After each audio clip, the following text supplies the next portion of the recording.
Oh yeah, yeah. Tara na at mamasyal sa hardin ni Eva. Oh yeah, yeah. Ayan mga ko-oye. Alam niyo po ba kung anong halaman nito? Ito po yung Fujihana. Ayan, every year po pumupunta po ako dyan sa halaman na yan. Talagang amoy ilang-ilang siya. At ito po ay ifine-flavor nila sa mga pagkain. Ayan, tulad yung sa ice cream, sa mga somen. Ayan, yung dala ko niyan ay somen. At siya ay talagang humahalimuyak ang bango. At ang halaman na yan ay maraming mga bubuyog. Pero hindi naman nangangat yung mga bubuyog.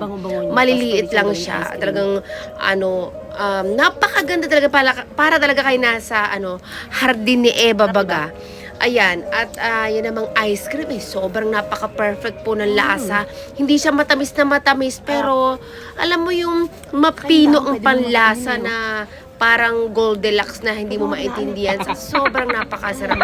Ang ganda ng pagkakatimpla. At itong somen naman po ay kaiba yan sa ramen. Ang somen ay malamig yan dahil mainit ang panahon. Dahil pag-start po ng March, ayan, somen yan. Pag-start ng March, April, May, June, mga taga-bulaklak din hanggang May. June, meron pa rin konti. Ayan, mga taga-bulaklak yan, iba't iba.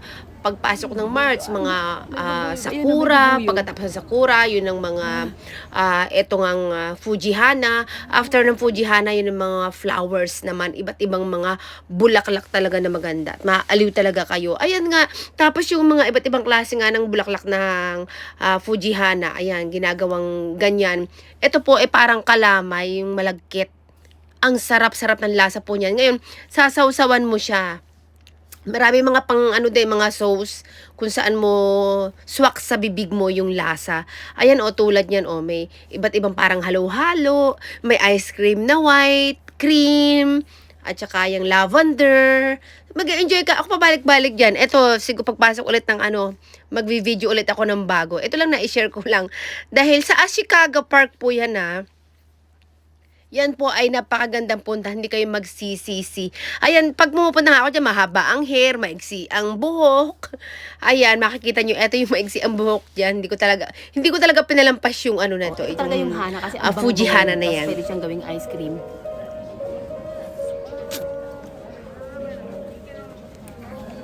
Harap, di ba?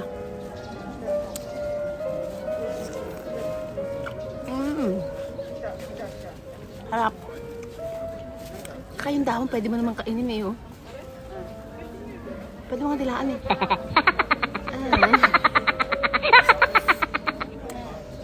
Galak.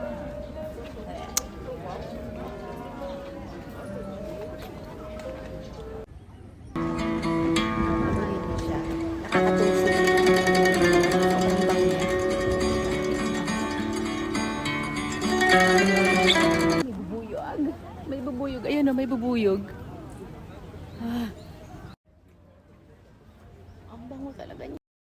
Maaaliw talaga kayo sa dami ng mga flowers. Pagpasok ng March, April, May, June. Nako! Pasyal na kayo sa Japan! Meron po tayong private lodging. I-PM nyo lang po ako at alamin nyo kung ano ang mga season ng mga flowers at napapanahon ng mga lamig. Ayan ako, makaka-discount kayo dito sa Yeye Lights Homestay. Wala na kayong problema sa inyong titirhan. Ako, i-PM nyo lang po ako at ibibigay ko sa inyo ng murang-murang ating staycation. Nako, Narita going to Ichikawa. Isang train lang, diretso lang po dito at maglalakad kayo ng 6 minutes. Andito na kayo kay Yeye Lights Homestay. At meron tayong palibreng kimono, yukata, at local area po ito. Kompleto pong ating CR, 2. May shower room po, 2. At may labahan. At kompleto po tayo ng mga towels at lahat ng inyong kailangan. Nandito na kay Yeye Lights Homestay. Kaya pabook na kayo, PM na kayo kay Yeye Lights Homestay. Ayan, pwede kayo magluto dito. Diba? Maluwag ang ating shower room. Yeah. Tara na! Kay Oye.